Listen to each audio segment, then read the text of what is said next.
In this video, we're going to go over a tip really relevant to the office. So if you're an office manager, you're dealing with customers, you're talking with them on the phone, you're preparing quotes, etc. It's most relevant to you, potentially to marketing associates in the field too that are preparing quotes. Technicians probably a little bit more rare, so mainly for the office team members. It's really beneficial, really in certain situations, I'll say, to pre-qualify leads before preparing a quote for those leads, right? As we all know, some people are just price shopping. Some people are wanting to get the cheapest service done, and that's just not us at this point of our business. Okay.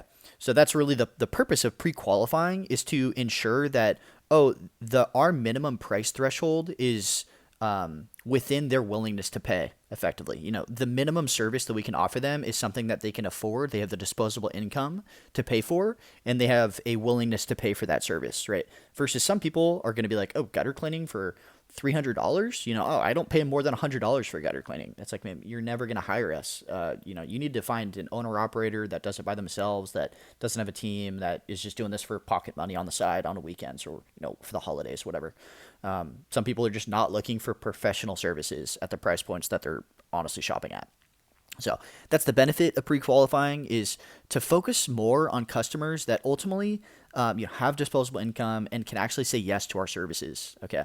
So, but prior to pre-qualifying the lead, the best practice of what I want you to do is collect the information from that customer before pre-qualifying the prospect, right? So collect the service they need done and their address and their contact, their email, their phone number, their name, other relevant information to whatever the quote that we would need to prepare requires. Okay, so collect that information before pre-qualifying the person, so that ultimately we have that customer's information, we can remarket to them. Okay, but we haven't yet spent significant amounts of time preparing their quote, following up with their quote, etc.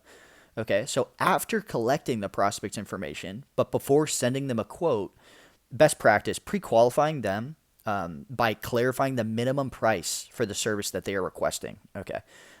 This is within the calculators you guys have access to.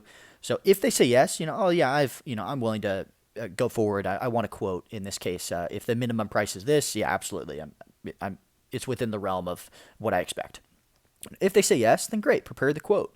If they say no, that's the purpose of pre-qualifying, right? If they say no, then we don't have to. There's no need to prepare a quote, which ultimately saves us time, so that we can better concentrate on serving people that may actually hire us, right? They have a higher willingness to pay.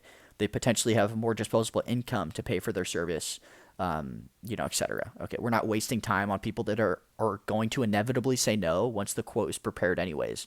Once they get the quote for $300 for gutter cleaning, we're avoiding sending that quote to the person that said, oh, I don't pay more than $100 for gutter cleaning.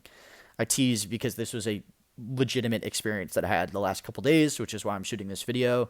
Is we prepared this person's quote. We had helped them a few years ago, and she had a kind of a bad attitude when it came to seeing our current pricing.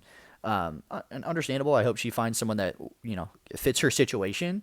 But we're no longer the right service provider for her if she's looking for a price point that's a third of what we can offer her.